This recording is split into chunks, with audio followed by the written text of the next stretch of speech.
Сәлеметсіздер ме, құрметті оқушылар? Бүгін біз бейметалдардың 3-ші сабағы, яғни бейметалдардың химиялық қасиеті туралы сабақ оқимыз. Ең бірінші бейметалдардың химиялық қасиеті туралы жалпы шолуды бастасақ. Бейметалдар негізі металдармен салыстырған кезде олар электрон тарту қабілеті жоғары. Сонымен қатар олардың сыртқы энергетикалық деңгейінде электрон жетіспеуімен электрондарды қабылдауға бейім болып келеді. Және металдардан қарағанда бейметалдар тотығу тотықстану реакциясында олар тотықтырғыш ретінде рөл атқарады. Кейбір жағдайда ол тотықстандырғыш ретінде де әрекеттесе алады. Ең бірінші олардың металдармен әрекеттесу туралы реакциясын қарап өтейік. Жалпы бейметалдар олар металдармен әрекеттескен кезде тұз түзеді. Мысал ретінде мына жерде натрий мен хлордың әрекеттескенін мысалға ретінде берілді. Мына жерде қарасаңыздар, натрий хлорид түзіліп тұр. Ал темір мен күкірт әрекеттескенде темір сульфиді түзіледі. Сонымен қатар бейметалдар мен бейметалдарда өзара әрекеттеседі. Олар ковалентті байланыс арқылы осындай молекулалық қосылыстар түзеді.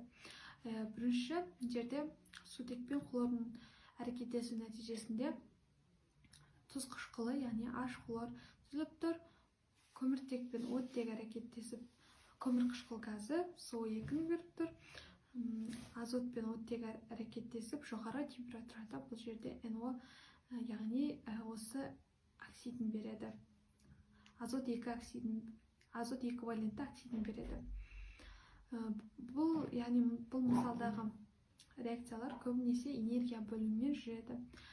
Үшінші, оның оттекпен әрекеттесуі. Бейметалдар оттекпен әрекеттесіп, бейметал оксидін түзеді.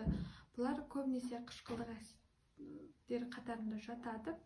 Мына жерде мысалы күкірт пен оттек әрекеттесіп, күкірт 4 оксидін түзеді. Ол ары қарай сумен әрекеттесіп, күкірт қышқылын береді. Және жерде сонымен қатар көміртектің оттекпен әрекеттесу, көмір қышқыл газы, фосфор мен оттектің әрекеттесуі көрініп тұр.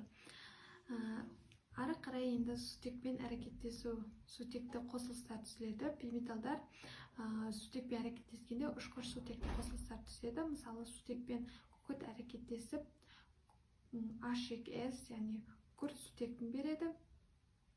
Және азотпен сутек әрекеттесіп, аммиак түзеді.